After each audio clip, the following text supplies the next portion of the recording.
July 1947, Roswell, New Mexico.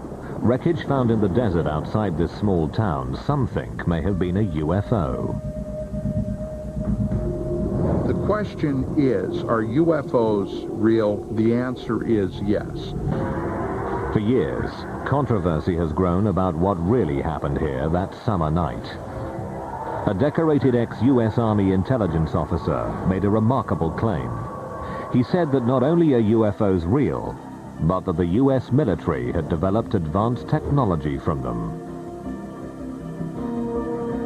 He knew this, he said, because he held the technology in his hands and saw alien bodies from the Roswell crash. The humanoid-type body came from the Roswell area where there was a crash in 1947. Why should we believe him? Because of the man that he was, the years of service that he dedicated to the United States of America, and the fact that he was considered one of the top military men in his field. Who is this person? What did he do in the past? What were the things that he has said in the past that have come to fruition? According to Lieutenant Colonel Philip Corso, he was responsible for bringing alien technology to military labs and civilian scientists, and they used it to make lasers, fiber optics, integrated circuits, night vision image goggles, and bulletproof vests. We are looking at crashed flying saucers, or ones that are shot down, and we're trying to figure out how they work. Others are skeptical that alien technology had anything to do with technological progress. That's a peculiar kind of lack of self-confidence in human ingenuity. I found that Philip Corso wasn't telling the whole truth about a number of things. Is Philip Corso's story the fantasy of one ambitious intelligence officer? Or do his claims confirm that a UFO did crash at Roswell in 1947 and launch a secret military program pushing alien technology into mainstream development?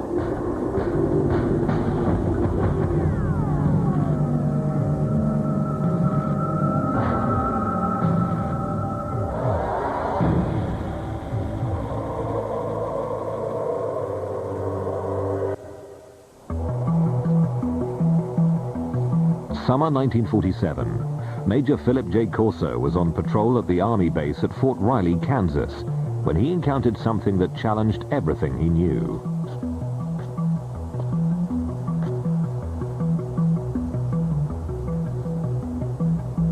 Corso was a career military man, a respected intelligence officer, and an artillery commander. But inside a crate in a deserted building, Corso swore there was a being from another planet.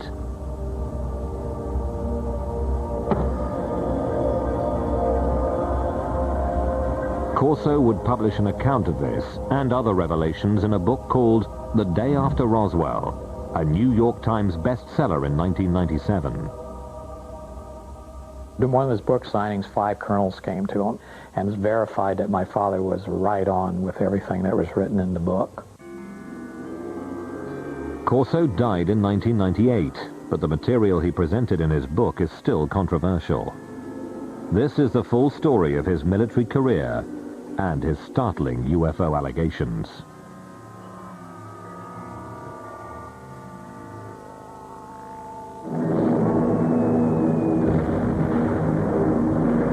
In 1942, the year after the Pearl Harbor attack, Philip Corso, a small-town boy from Pennsylvania, was drafted into the Army. During the Second World War, he trained as an intelligence officer, and afterwards, at the age of only 29, became a spy hunter in Rome. His mission? To seek out and terminate Soviet agents. When the United States Army occupied Rome, what they wanted to do was make sure that the post-war government would be a friendly government, not a communist government. A position with a lot of authority behind it. The man was regarded as an up-and-comer. By April of 1947, Corso returned to America for additional training at the U.S. Army's intelligence school at Fort Riley.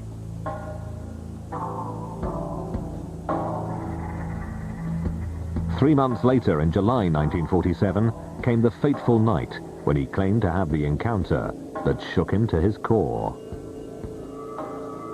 32-year-old Corso was the post-duty officer, an assignment that put him in charge of security at the base.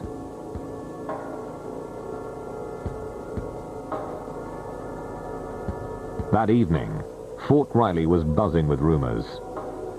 5 trucks containing debris from a mysterious aircraft accident in Roswell, New Mexico had arrived.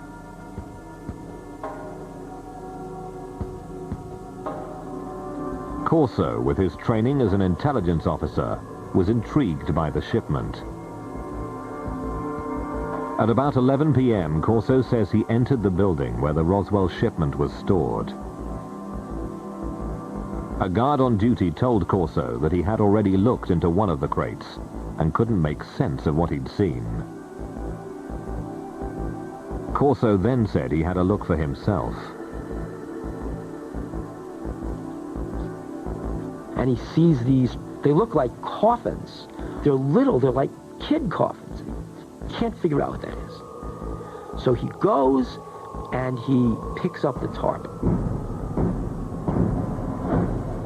It looked like a thin body, and a humanoid with a sort of a big head on it, and eyes, but not too long, and not, the shape of it was not as wide, as I say, as our bodies are. Corso says this was his first encounter with extraterrestrials, but it would not be his last, nor his most significant. Later, he would be given top-secret files and alien artifacts that he claims generated a new technological world order.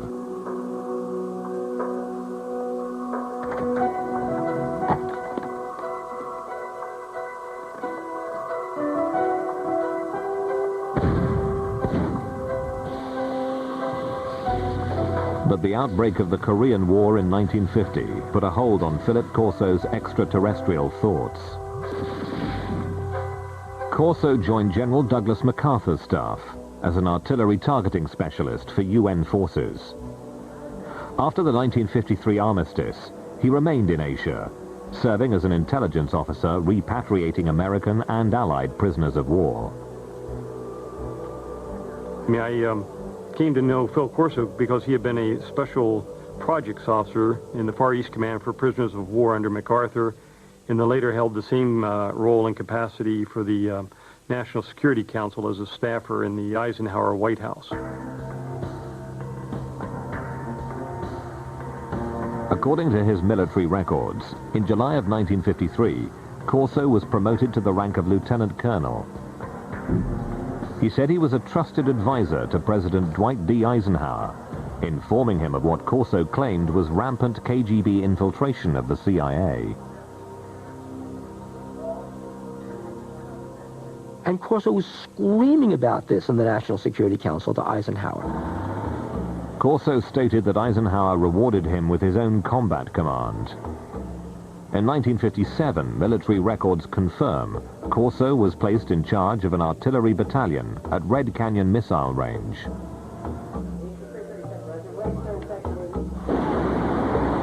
By October of that year, Corso commanded the battalion in West Germany, where he developed new targeting strategies for nuclear strikes. He's shown he can do the one thing, he'll follow orders, but he's shown initiative. He had sole command of a nuclear weapons battery. Now, in the event that war would have broken out with the Soviet Union in the 50s, when Corso was in Germany, he would have had sole authority to release his nuclear weapons. But after Corso returned from Germany, his career dramatically changed direction.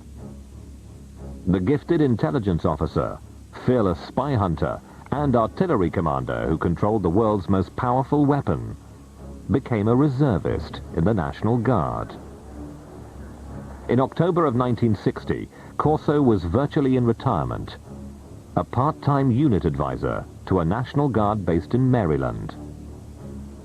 You could say it meant that some people were displeased with him, but it's just as easy to say he didn't have what it takes.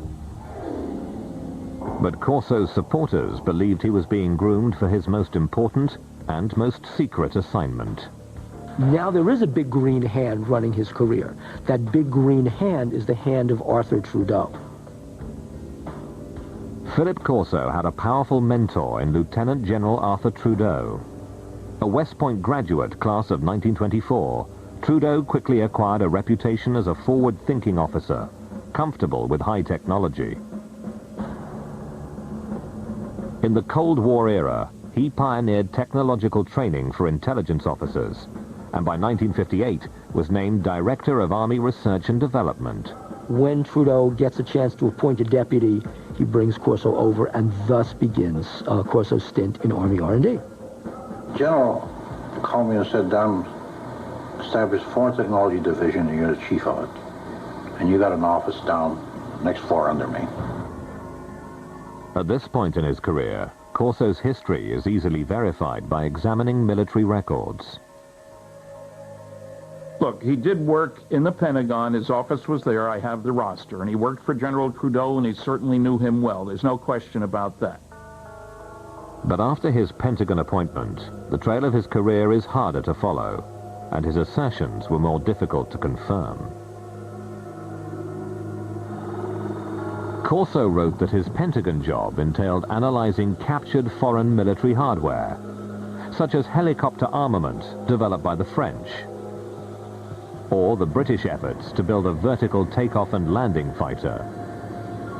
This technology would then be reverse engineered. The military has had, over the years, a number of projects where enemy technological devices have been recovered by American forces. So one of Corso's jobs was to get this foreign technology, this French technology, and reverse engineer it. And then if they had something good, fed into our own technological timeline. Reverse engineering played a significant role in the spycraft of the Cold War. The Soviets used captured American Sabre jets to reverse engineer U.S. technology, and the U.S. used captured Soviet MiGs for the same purpose. But if Corso's routine job involved examining technology from abroad, his task would soon change. Sometime after the 20th of July 1961, Corso claims that General Trudeau called him into his office and gave him an astounding directive. Examine technology captured from the 1947 alien spaceship crash in Roswell.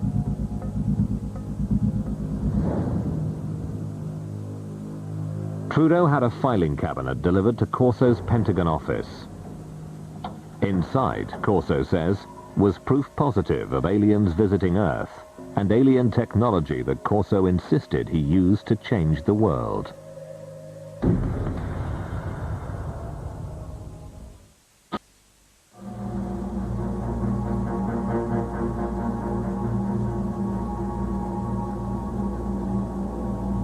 In 1947, Philip Corso claimed to have seen alien bodies from the infamous UFO crash near Roswell in New Mexico. Corso's description was consistent with those who claimed to be eyewitnesses of the crash.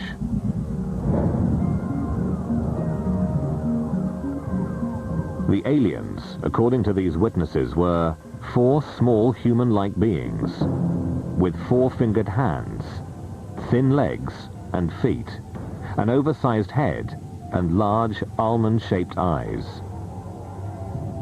These descriptions purportedly appeared in these classified documents prepared by government investigators. The documents have not been authenticated.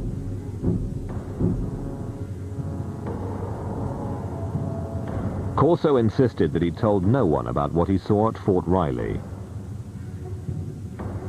But in the summer of 1961, the 46-year-old lieutenant colonel was assigned to a Pentagon project that would force him to recall his experiences. He was assigned to the Army's research development at the Pentagon. Once again, a position with a lot of authority. His goal, to advance U.S. military superiority by a factor of decades. We had enough sense to push it. We had the organization, and we had the money, and we had the brains to do it, and we did it. During the Cold War, Corso says there was great government concern that the Russians would gain access to the alien materials, or worse, the aliens would use their superior technology to invade Earth.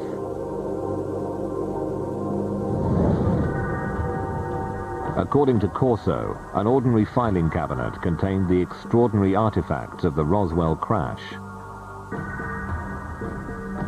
A piece of super-strong metallic cloth that Corso contends may have protected the alien pilots in their spacecraft.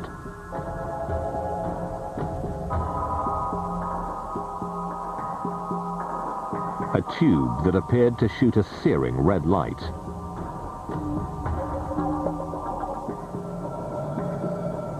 Corso thought that it might be a surgical instrument or a weapon. An alien-made headband that, according to his military reports, might have been used to transmit thoughts or control the alien craft.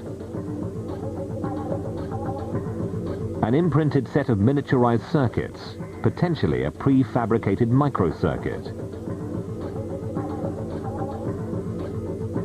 A flexible wire that might have transmitted light through its interior. And a lens that could allow anyone to see in the dark, supposedly taken from the eye of an alien being. To better understand the puzzling contents of the filing cabinet, Corso claimed to immerse himself in classified government documents reporting on alien technology supposedly found at Roswell. According to the reports that Corso claimed to have read, some of the world's foremost scientists, men like Werner von Braun and J. Robert Oppenheimer, had access to the Roswell crash site. Corso says that Lieutenant General Trudeau allowed him to assemble his own A-list team. You will put on that team anybody that you want. Engineers, scientists, and even I told the Germans. Told them I'll take a couple of Germans too, in addition to the U.S. scientists. Based upon his close readings of the Roswell reports, Corso claims to have developed his own theories about how the alien craft may have functioned. What Corso said was that the spacecraft had a way to jump. It didn't fly from wherever it came from to here. It jumped. And he said that's all they knew, that there was a wave around the spacecraft that allowed it somehow not to be a spacecraft, but a time machine. And the reason is that to travel the kinds of vast distances it had to travel, it had to leave what we understand in physics as a space-time continuum, drop out of that, and suddenly reappear in a new spot.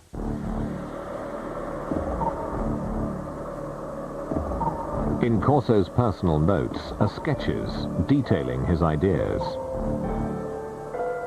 Corso speculated that the alien craft was navigated by a mind control interface, fitted to the alien cranium. It seemed as though by revolving the headband around the alien brain drawings, you would match up the pickups on the headband with various parts of the alien brain.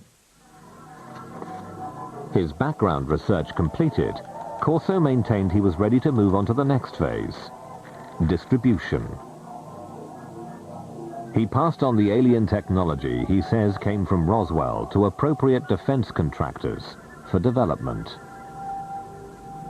Try to imagine what would happen if a spaceship crashed on Earth and there was a fabulous piece of technology and somebody like Corso pulled it out and gave it to research labs and said, here guys, figure out how this works.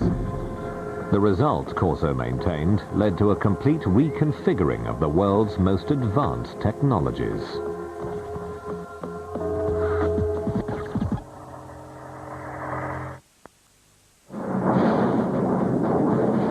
In the early 1960s, America's military might was directed to fighting the Cold War. Lieutenant Colonel Philip Corso wanted to bring alien technology from Roswell into play. By the end of the summer of 1961, he maintained that he began to contact military weapons labs about his alien artifacts. Now, the Army laboratories also had civilian scientists there, and they developed this relationship of handling classified material. Phil Corso felt very comfortable working through the Army laboratories to the civilian scientists because the clearances were all taken care of by the laboratory. America was dotted with top-secret high-tech labs where civilian scientists worked on sensitive military projects. Los Alamos, home of the Manhattan Project, was perhaps the most famous. But in 1961, Fort Belvoir in Virginia was quietly working on a decade-long project to develop night vision engineering. Corso claimed he made this lab the first he approached with alien technology. In order to get these things reverse engineered properly, you couldn't just take this to a Radio Shack. I mean, it had to go to a place where somebody would understand the technology. According to Corso, Roswell eyewitnesses reported that the alien craft had image-intensifying technology. If one went inside the ship and looked out, the world outside looked as bright as day, even at night. There was also, according to Corso, a lens taken out of an alien's eye that had light-enhancing properties.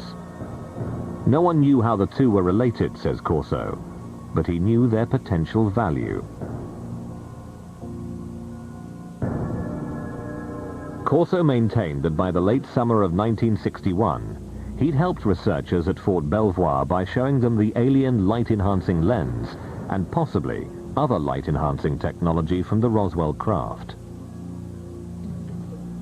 This was the kind of technology that, although we think we have a very clear line of development going back to the Second World War, we take a look at how this technology has literally geometrically exploded over the years.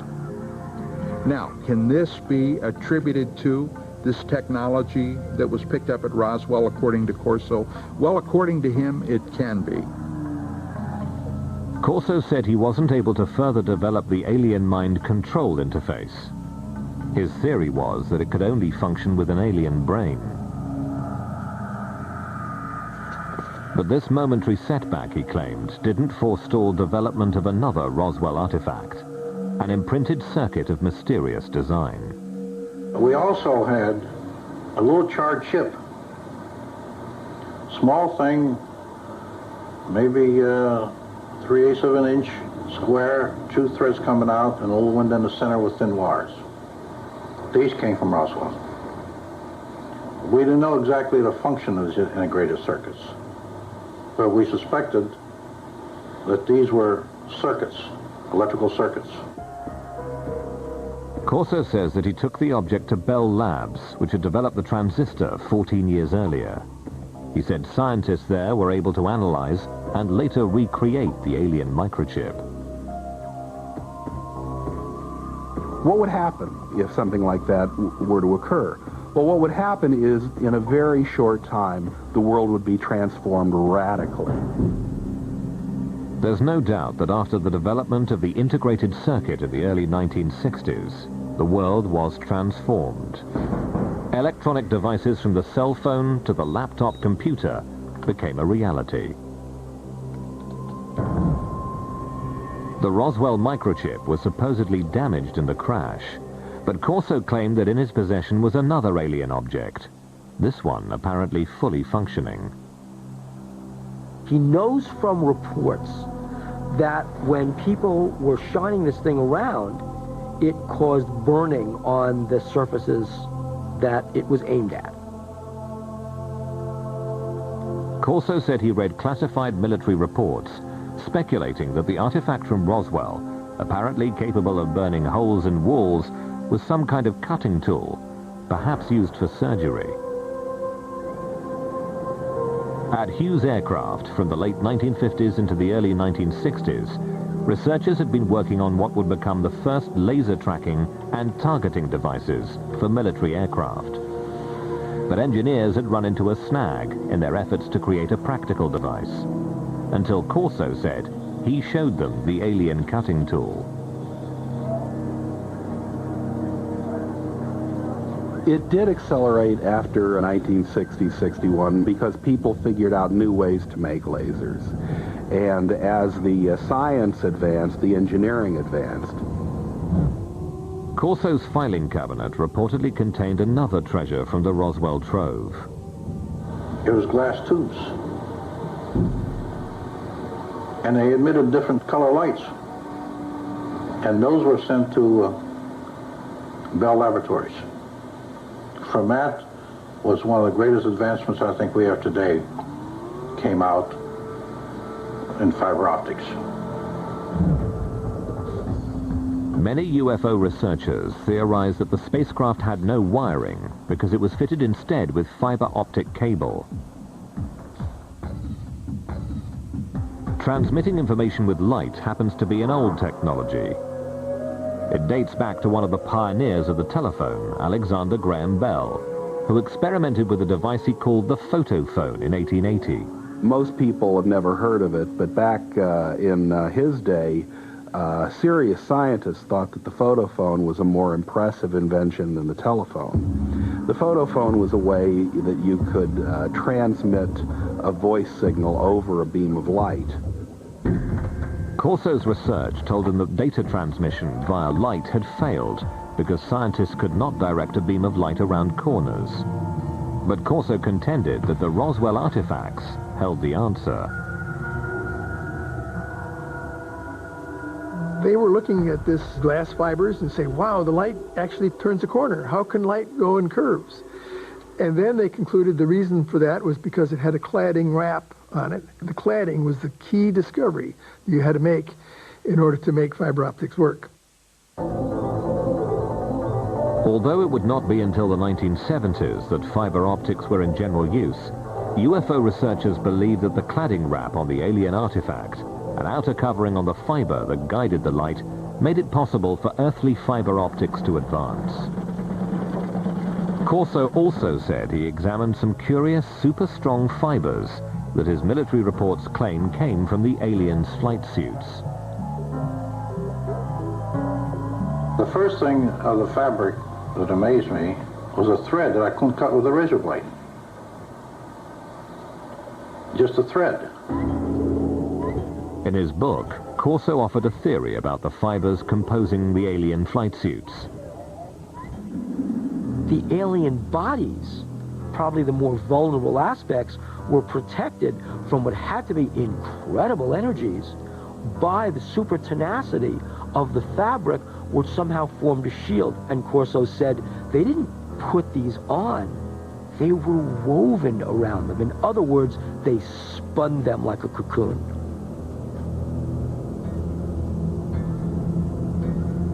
According to Corso, he wondered if these super-strong fibers could be developed into super-strong bulletproof shields for military use. Corso said that the Army tried to bring it to the University of Colorado to try and fabricate this technology.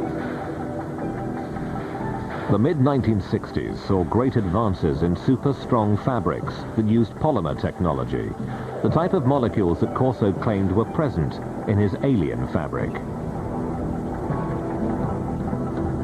In 1965, Kevlar was invented, a fabric that would be used in bulletproof vests. More proof, according to Corso, of the impact of alien technology.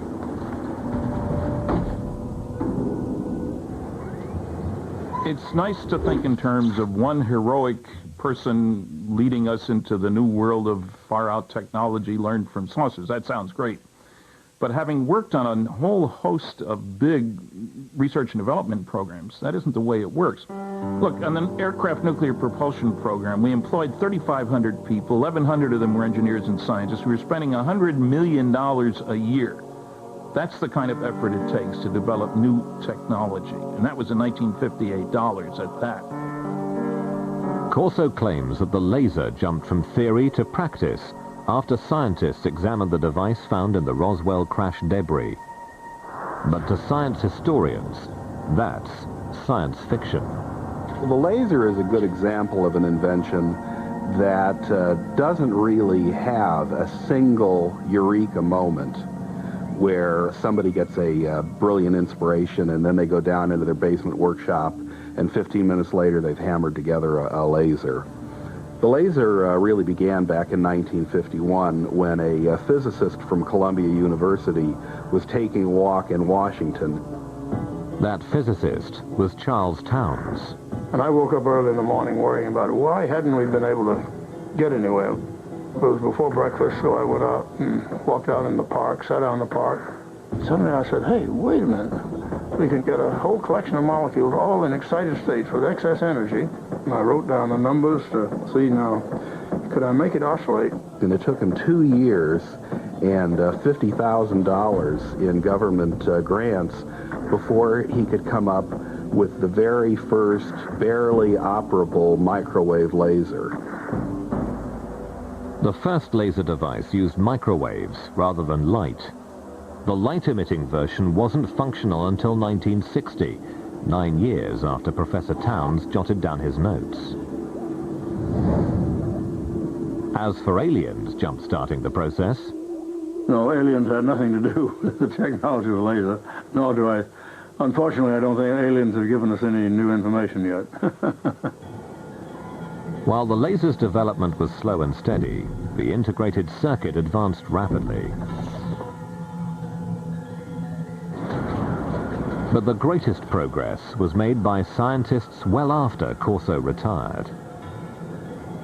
The real breakthrough happened in 1971 when a guy named Ted Hoff conceived of the idea of putting an entire microprocessor on one piece of silicon, a computer on a chip. Basically what happens in an integrated circuit is that you are controlling the flow of electrons, or actually in some cases the absence of electrons. Ted Hoff, known as the architect of the microprocessor, started working on integrated circuits in 1968. Hoff hotly disputes Corso's claim that an alien ship captured from the Roswell crash made an earthly version conceivable.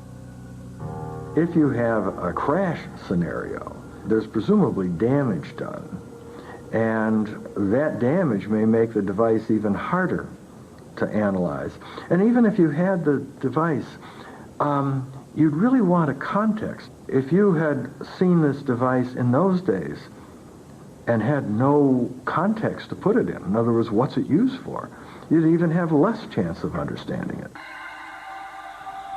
Hoff also says that to reverse engineer an integrated circuit, as Corso claimed happened in 1961, you would need a scanning electron microscope, which wasn't invented until 1966.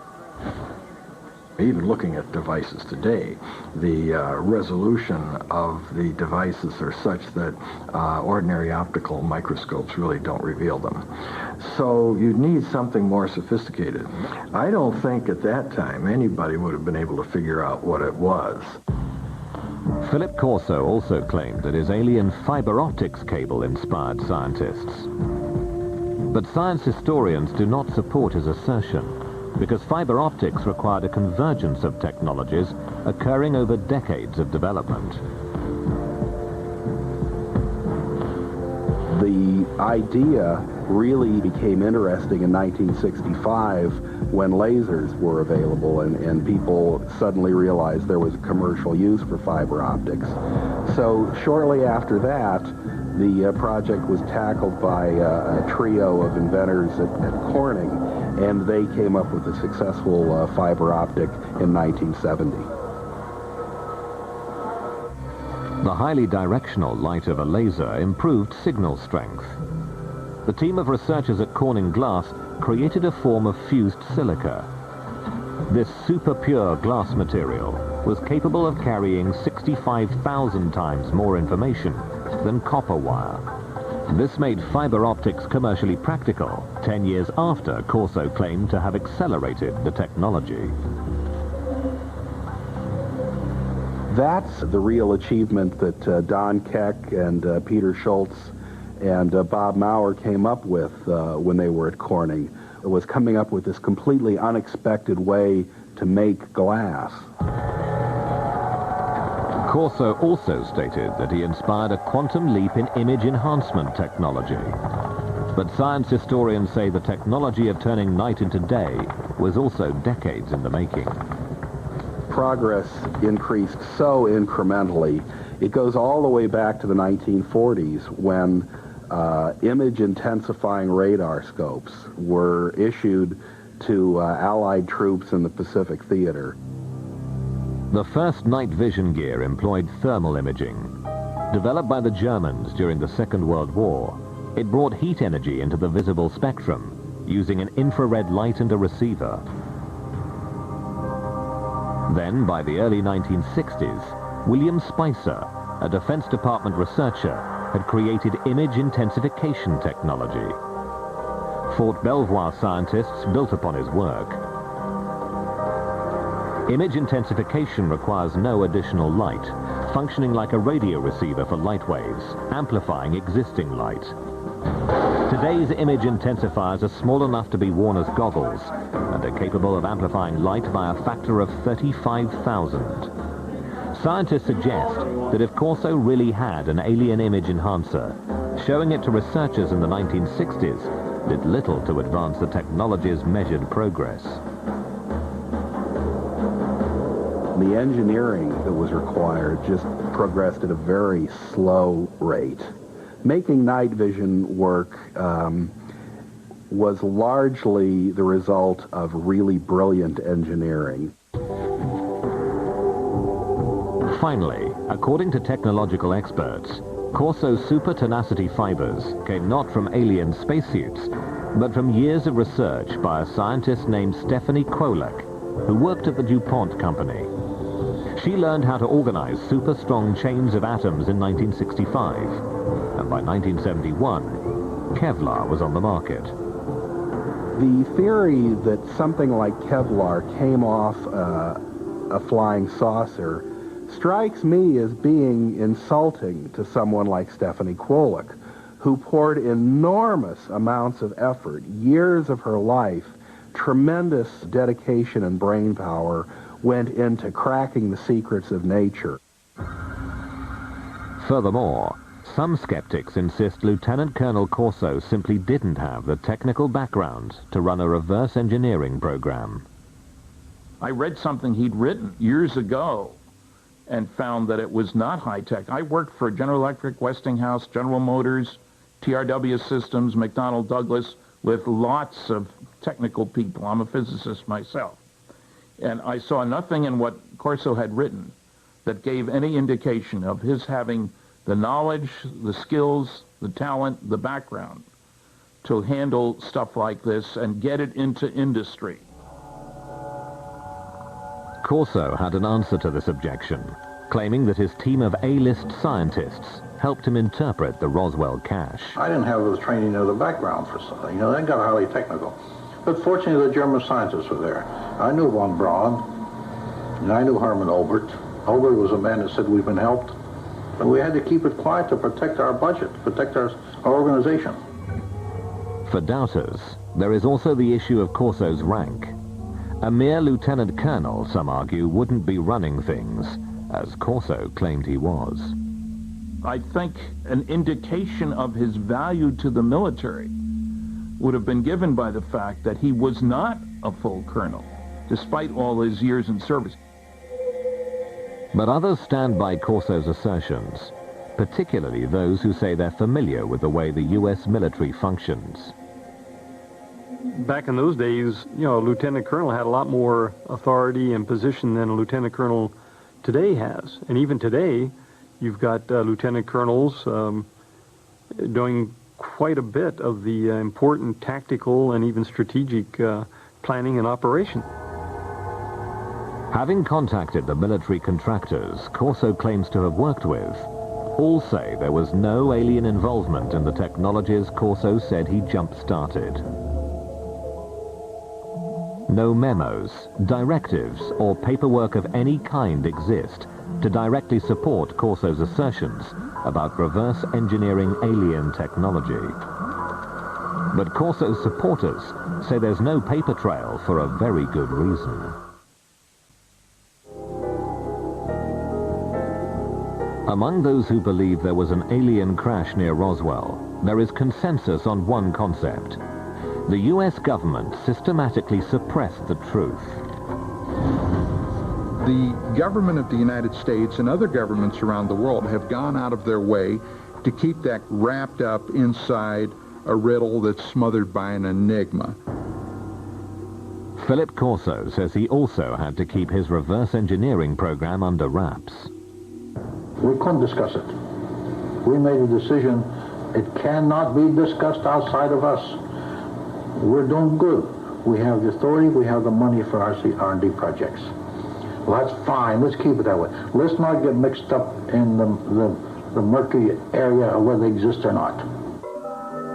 As for Corso's contributions to the advancement of science, skeptics say that the technology he claimed to have pushed forward was ready to emerge anyway. As proof, they offer up the mind control headband, one alien technology that Corso did not claim to develop. It's well on its way to becoming a reality, without his help. Since the 1970s, scientists have been experimenting with using EEG readouts of brainwaves to provide feedback and change behavior. People can use EEG feedback games like this one to learn how to manage their brain states. But mind control technology has advanced even further than that. Going to open the first email, which says congrats.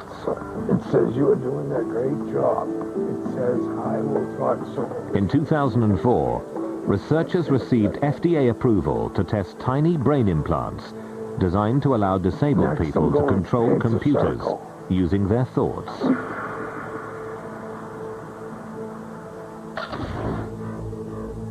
UFO researchers say the government's supposed cover-up may forever obscure the facts of Roswell, and therefore also obscure the truth about whether alien technology played a supporting role in the development of fiber optics, super-strong fabrics, lasers, integrated circuits, or battle-ready image enhancement. Some people think that, for example, aliens intervened in 3500 BC in Egypt to help the Egyptians build pyramids. You know, well, doggone it, the Egyptians of 3500 BC were fully capable of putting big blocks on top of other big blocks, right? If the Egyptians had suddenly developed cell phones or something like that, then I would say, okay, there's intervention there. But that's not what they did. But while Lieutenant Colonel Philip Corso might be questioned, his ideas deemed controversial, and his predictions dismissed as the stuff of science fiction, his impact on those who believe in UFO legend is still significant. The military, the Pentagon, the government of the United States does not give that type of authority to a loose cannon. This man was highly regarded, highly respected. At my age, what do I have to lose? I have to let my grandchildren and my children know this, because how long will I be around yet? And when I go, it goes with me. There must have been many days that Philip Corso said to himself, why me? Why do I have this information? And again, I think that's one of the things that probably plagued him for so many years. It's pretty difficult to keep a secret like that within yourself. Even today, only 10% of the story is told, my father says. The rest is classified.